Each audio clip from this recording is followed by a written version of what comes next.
বর্তমান সময়ে সুদ ছাড়া টাকা পাওয়া যায় না। ব্যাংক অন্যান্য প্রতিষ্ঠানগুলো সহ সবখানে সুদ আর সুদ। এই দুঃসময়ে একান্ত প্রয়োজনে সুদ না নেওয়া ছাড়া উপায় নেই। এমত অবস্থায় সুদি টাকা আনা কেমন, ইসলাম কি বলে? সুদ নেওয়া ছাড়া উপায় নাই কেন? মানে আপনারে কেউ ধরে হাত পা বেঁধে ধমসে পিটাচ্ছে আর বলতেছে বেটা সুদ নিবি, তুই তোর বাপু নিবি, এরকম কিছু?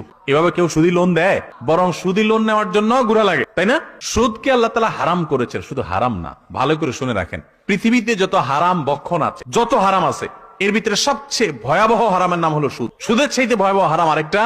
সুদের টাকা দিয়া আপনি যদি বাজার থেকে হালাল এবং সুন্নাহসম্মত উপায়ে বিসমিল্লাহ আল্লাহু আকবার বলে জবাই করা গরুর গোশত কিনে আনেন, তাহলে কুকুরের গোশত রান্না করে খেলে যেরকম গুনাহ হবে, আপনার সুদের টাকা দিয়ে গরুর গোশত কিনে এনে খেলেও সেরকম গুনাহ হবে। ভাইরা আমার, একটা জিনিস লক্ষ্য রাখবেন, কোরআন যেটাকে, ইসলাম যেটাকে, হাদিস যেটাকে সবচেয়ে কঠোর ভাবে নিষেধ করছে, ওইটা পৃথিবীতে সবচেয়ে বেশি আমাদেরকে করতে বাধ্য করা হয়। অনেকটা, সব ক্ষেত্রে না, অনেক ক্ষেত্রে বাধ্য করার মতো অবস্থা হয়। গোটা পৃথিবীর সিস্টেমটা এটার উপর দাঁড়ায়। এটা হলো শয়তানি সিস্টেম, শয়তান তার দোসরদেরকে দিয়ে পৃথিবীতে করা। এই জন্য সুদের বিরুদ্ধে আমাদেরকে সংগ্রাম করতে হবে, যুদ্ধ করতে হবে। আল্লাহ আমাদেরকে সে তৌফিক দান।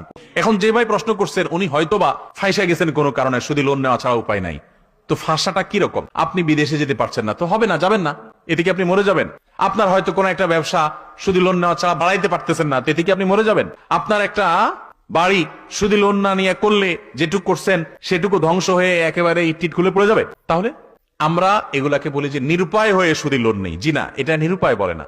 আপনি নিজের দিনকাল একটু ভালো করার জন্য সুদের কাছে যাচ্ছেন, আল্লাহর ওয়াস্তে সুদের কাছে যাবেন না, হালালে থাকবেন। বারবার কোরআনে আল্লাহ তাআলা নিষেধ করেছেন। আল্লাহর সঙ্গে, আল্লাহ রাসূলের সঙ্গে যুদ্ধ করার শামিল। সুদের মতো এরকম ভয়াবহ আরেকটা অপরাধ নাই, কিন্তু না জেনে আমরা অবলীলায় সুদের কারবার করছি। এবং প্রশ্নে ঠিকই লিখেছেন, গোটা পৃথিবী আর সুদের উপর দাঁড়িয়ে আছে, গোটা পৃথিবী সুদের উপরে দাঁড়িয়ে আছে। আল্লাহ তাআলা আমাদের সবাইকে এই হারামকে না করার মতো ঈমানের শক্তি দান করুন।